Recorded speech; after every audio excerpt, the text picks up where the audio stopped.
ചെങ്കടലിൽ നിരീക്ഷണ പറക്കൽ നടത്തിക്കൊണ്ടിരുന്ന സ്വന്തം യുദ്ധവിമാനത്തെ അബദ്ധത്തിൽ വെടിവെച്ചിട്ട് അമേരിക്കയുടെ അതിപ്രധാന യുദ്ധക്കപ്പലായ ഹാരി എസ് ട്രൂമാനിൽ നിന്ന് പറന്നുയർന്ന FA-18 വിമാനമാണ് അമേരിക്കയുടെ തന്നെ മറ്റൊരു യുദ്ധക്കപ്പലിൽ നിന്നുള്ള മിസൈൽ പ്രയോഗത്തിൽ നിലംപതിച്ചത്. വിമാനത്തിലുണ്ടായിരുന്ന 2 പേരും രക്ഷപ്പെട്ടു. ഇതിൽ ഒരാൾക്ക് നേരിയ പരിക്കുണ്ട് എന്ന് റിപ്പോർട്ടുകളുണ്ട്. ചെങ്കടലിൽ അമേരിക്കയുടേത് ഉൾപ്പെടെയുള്ള കപ്പലുകൾക്ക് നേരെ ഹൂതികൾ ആക്രമണം നടത്തുന്നത് പതിവാണ്. അതിനാൽ തന്നെ കനത്ത സൈനിക നിരീക്ഷണം മേഖലയിലുണ്ട്. വിമാനം തകർന്നു വീണ ഉടൻ തങ്ങളുടെ തന്നെ മിസൈലേറ്റാണ് വിമാനം തകർന്നത് എന്നും അബദ്ധം പറ്റിയതാണെന്നും വ്യക്തമാക്കി അമേരിക്ക രംഗത്തെത്തിയിട്ടുണ്ട്. വിമാനം തകർന്നതിന് പിന്നിൽ തങ്ങളാണെന്ന് ഹൂതികൾ അവകാശവാദം ഉന്നയിച്ചേക്കുമോ എന്ന ഭയന്നാണ് അമേരിക്ക തിടുക്കത്തിൽ രംഗത്തെത്തിയത് എന്നാണ് റിപ്പോർട്ടുകൾ പറയുന്നത്. ഹൂതികൾക്കെതിരെ ശക്തമായ നടപടികളാണ് അമേരിക്ക സ്വീകരിക്കുന്നത്. ഇന്നലെ ചെങ്കടലിന് മുകളിൽ പ്രത്യക്ഷപ്പെട്ട ഹൂതികളുടെ ഡ്രോണുകൾക്കും മിസൈലുകൾക്കും നേരെ തങ്ങൾ വെടിയുതിർത്തുവെന്ന് അമേരിക്ക അവകാശപ്പെട്ടിരുന്നു. ഇതിന് തൊട്ടു പിന്നാലെയായിരുന്നു അവർക്ക് അബദ്ധം പിടഞ്ഞത്.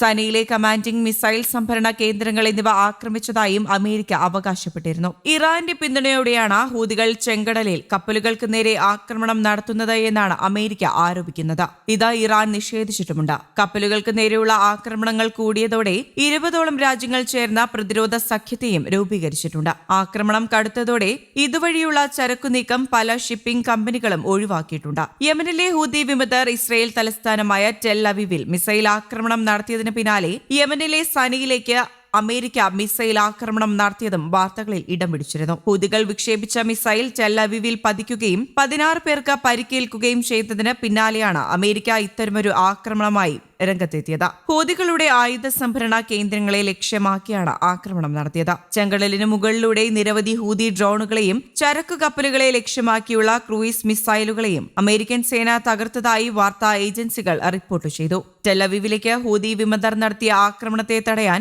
മിസൈൽ പ്രതിരോധ സംവിധാനങ്ങൾക്ക് സാധിച്ചിരുന്നില്ല. ഹൂതി വിമതർ ജനവാസ മേഖലകളെ മനഃപൂർവ്വം ലക്ഷ്യമിടുന്നതായി ഇസ്രയേൽ ആരോപിച്ചു. ചെങ്കടലിലെ കപ്പൽ ഗതാഗതത്തിനെതിരായ ആക്രമണത്തെ തുടർന്ന് ഈ വർഷം ഹൂതികളുടെ നിയന്ത്രണത്തിലുള്ള പ്രദേശങ്ങളിൽ യുഎസും യുകെയും ആവർത്തിച്ച് ആക്രമണം നടത്തിയിരുന്നു. വ്യാഴാഴ്ച യമനിലെ ഹൂതികളുടെ നിയന്ത്രണത്തിലുള്ള തുറമുഖങ്ങളിൽ ഇസ്രയേൽ ആക്രമണം നടത്തുകയും ചെയ്തു. യമനിലെ ഇറാൻ പിന്തുണയുള്ള ഹൂതികൾ 1 വർഷത്തിൽ ഏറെയായി ചെങ്കടലിലെ ചരക്കു കപ്പലുകളെ ആക്രമിക്കാറുണ്ട്. ഡ്രോണുകളും ക്രൂയിസ് മിസൈലുകളും ഉപയോഗിച്ചാണ് ആക്രമണം നടത്തുന്നത്. കപ്പൽ ഗതാഗതത്തിന് നേരെ നടക്കുന്ന ആക്രമണത്തെ അമേരിക്കയും ബ്രിട്ടനും ഗൌരവത്തോടെയാണ് ഇപ്പോൾ കാണുന്നത്. ട്രംപ് അധികാരത്തിലെത്തുന്നതോടെ ഹൂതികൾക്കെതിരായ ആക്രമണം ശക്തമാക്കാനാണ് സാധ്യത.